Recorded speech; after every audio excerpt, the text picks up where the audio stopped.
السلام علیکم ورحمۃ اللہ وبرکاتہ۔ پیارے آقا کریم صلی اللہ علیہ وآلہ وسلم نے ارشاد فرمایا، اپنی اولاد کو 3 چیزیں سکھاؤ۔ نمبر 1 اپنے نبی کی محبت، نمبر 2 اپنے نبی کے اہل بیت کی محبت، اور نمبر 3 قرآن پاک کی تلاوت کرنے کی محبت۔ ہم اللہ تعالیٰ کی بارگاہ میں دعا کرتے ہیں، اللہ تعالیٰ ہم سب کو یہ تینوں محبتیں عطا فرمائے۔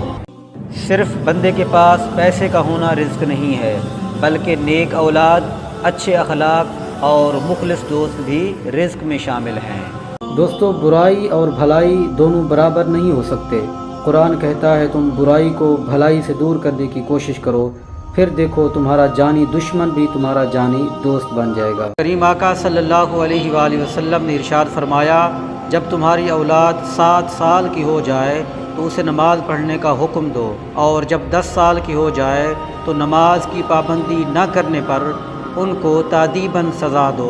یا رسول اللہ صلی اللہ علیہ وآلہ وسلم، مسلمان کون ہے؟ فرمایا، مسلمان وہ ہے جس کی زبان اور ہاتھ سے دوسرے مسلمان محفوظ رہیں۔ زبان کے ذریعے بھی وہ کسی کو تکلیف نہیں دیتا اور اپنے ہاتھوں کے ذریعے بھی کسی کو تکلیف نہیں دیتا۔ 3 چیزیں پردہ چاہتی ہیں، نمبر 1 کھانا، نمبر 2 عورت، نمبر 3 دولت۔ اور 3 چیزیں انسان کو زندگی میں صرف ایک بار ملتی ہیں، نمبر 1 والدین، نمبر 2 جوانی، اور نمبر 3 حسن۔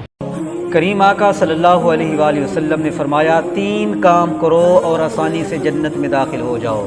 نمبر 1 ہر جاننے والے اور نہ جاننے والے کو سلام کرو، نمبر 2 لوگوں کو کھانا کھلاؤ، اور نمبر 3 جب لوگ رات کو سو رہے ہوں تو نماز کا اہتمام کرو، یعنی نماز تہجد ادا کرو۔ زندگی میں کبھی خود کو کسی انسان کا عادی مت بنانا، کیونکہ انسان بہت خود غرض ہے۔ جب آپ سے محبت کرتا ہے تو آپ کی برائی بھول جاتا ہے، اور جب آپ سے نفرت کرتا ہے تو آپ کی اچھائی بھول جاتا ہے۔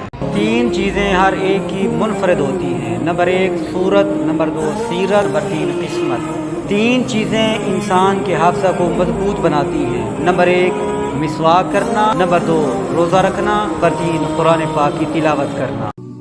پیارے آقا کریم صلی اللہ علیہ وآلہ وسلم نے ارشاد فرمایا، ماں کی گود سے لے کر قبر تک علم حاصل کرو۔ اس حدیث پاک سے ثابت ہوا کہ علم حاصل کرنے کے لیے عمر کی کوئی قید نہیں۔ اللہ تعالی ہم سب کو دین کی سمجھ بوجھ عطا فرمائے۔